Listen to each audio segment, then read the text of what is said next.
That said, we will begin the case again. We are still in the plaintiff's case. At this point in time, counsel, if you'd be kind enough to call your next witness. Your Honor, the plaintiff's next witness is Eli Capilouto. All right, excellent.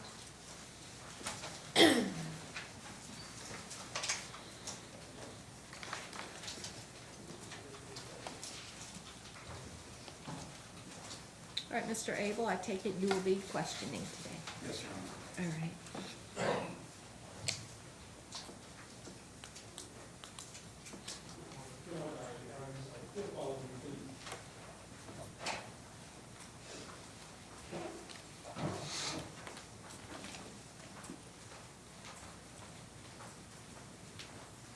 If you'll make your way up to the witness stand, watch your step there, and if you'll remain standing, the judge is going to swear you in, sir.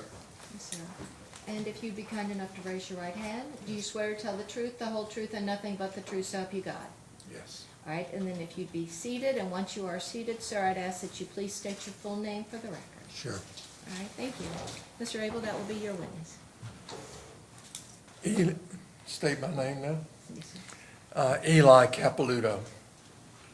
Dr. Capilouto, you're a dentist by initially occupational training, correct?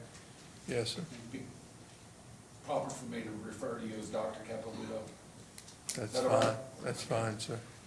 We all know who you are, but for the record, you're president of the University of Kentucky. Yes, sir. And you've held that position since July 1, 2011, is that correct? Yes, sir. I forgot my manners. My name is Robert Abell, and I represent, I'm one of the lawyers representing Sergio Melgar in this case, so forgive me. You are familiar with and recall Mr. Melgar being employed at the University of Kentucky. Yes. Do you recall that he was employed as the Enterprise Chief Financial Officer for UK Healthcare during at least part of the time that Dr. Michael Karff was CEO of UK Healthcare? I don't remember his exact title. I just know he was a chief financial officer. Okay, fair enough.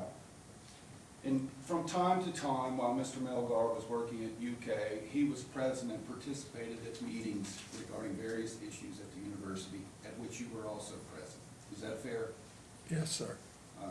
You came to know him on a professional and interacted with him as part of his duties, not on a daily basis, but on a somewhat regular basis. Is that a fair understanding? I'd say an infrequent basis. Okay, infrequent. Do you recall meeting with Mr. Melgar on August 15, 2012? I know I met with him, and I understand that's the date. It's been a long time. Okay, I understand. Present also at the meeting was a man who has been your chief of staff named Bill Swinford. I believe so. Do you recall beginning that meeting by stating to Mr. Melgar, quote, "You know it's time for you to go," or words to that effect? It's been a long time. I can't remember every sentence of the meeting or what it started with, but there was a time during that meeting that drawing a conclusion in terms of time to transition was something I stated. You advised Mr. Melgar during that meeting that the university had reached the decision to terminate his employment. That after a protracted period of time where he and his supervisor didn't see eye to eye, it was time for that, yes. And the supervisor was, as you referred to, was Dr. Michael Karff, correct? Yes, sir. And it was your assessment that because of friction between the two, it was best that the university separate Mr. Melgar from his position at the university. Is that fair? That's fair. Do you recall earlier in 2012 that Mr. Melgar had filed with UK's EEO office, Mr. Terry Allen, a charge that Dr. Karff had discriminated against him with respect to his compensation? I thought that may have been part of the charge, but the reason it was referred to our institutional equity office was a claim of discrimination. And in terms of the friction that developed, that you recognize between Dr. Karff and Mr. Melgar, there's no way for you to know what part of that friction is attributable to Mr. Melgar having filed that discrimination charge against Dr. Karff. Isn't that correct?